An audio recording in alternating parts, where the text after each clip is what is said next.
आज कजरी तीज के दिन सुनिए नीमड़ी माता की कथा। पौराणिक कथा के अनुसार एक शहर में सेठ सेठानी रहते थे।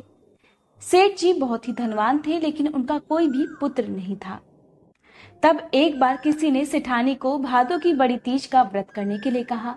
तब सेठानी ने पूरे विधि विधान से सातुड़ी तीज, जिसे कजरी तीज भी कहा जाता है, व्रत करके नीमड़ी माता से प्रार्थना करते हुए कहा, हे नीमड़ी माता, मेरा बेटा हो जाएगा तो मैं आपको 1.25 मन का सत्तू चढ़ाऊंगी।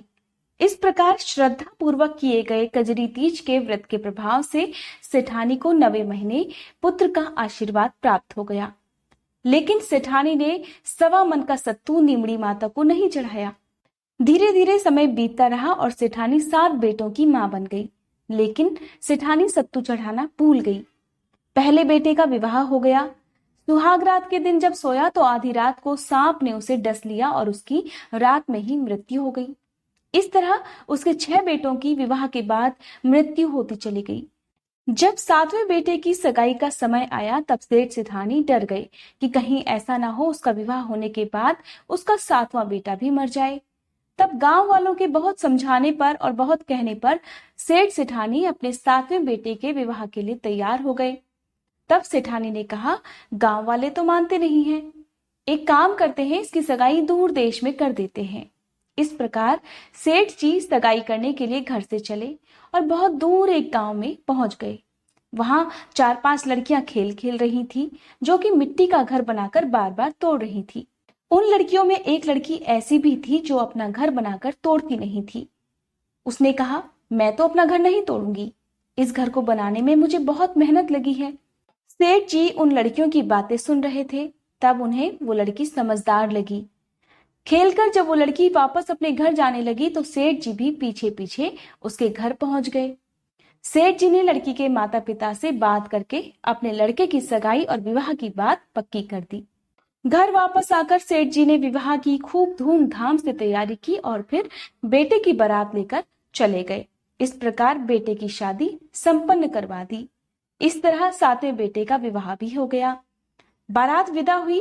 लंबा सफर होने के कारण लड़की की मां ने अपनी लड़की से कहा, मैं ये सत्तू और सीख डाल रही हूँ, रास्ते में कहीं पर भी शाम को नीमड़ी माता की पूजा कर लेना, नीमड़ी माता की कहानी सुन लेना, पूजा करके सत्तू खा लेना और सत्तू का बायना निकालकर अपनी सासू मां को दे देना। इस प्रकार बारात धूमधाम से निकली। बारात को घर पहुंचने में कई दिन लगने वाले थे। तब रास्ते में बड़ी तीज का दिन भी पड़ा। लड़की के ससुर उससे कहने लगे कि बहू खाना खा लो।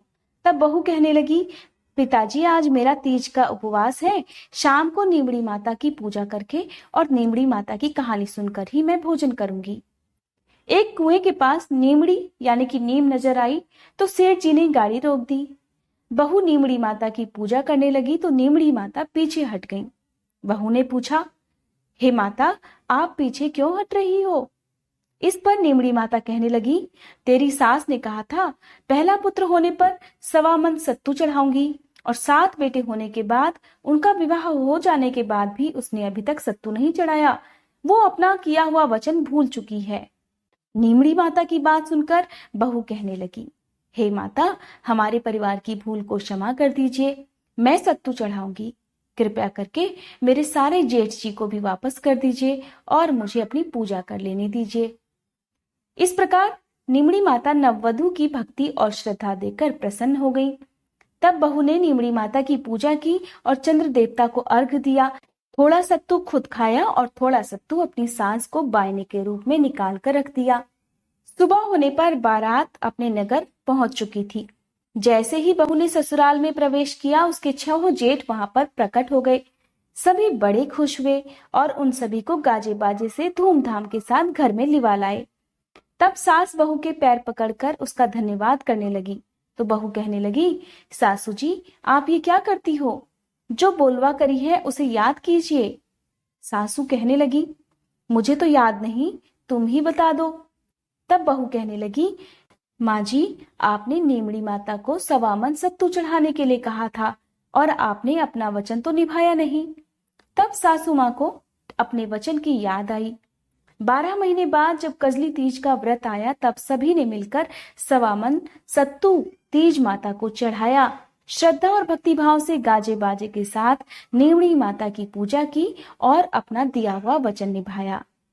हे नीमड़ी माता, जैसा आनंद सेठ सेठानी के घर हुआ, जैसी खुशियां उन सबको मिली, वैसी ही खुशियां इस कथा को कहने वाले और सुनने वाले सभी भक्तों को देना।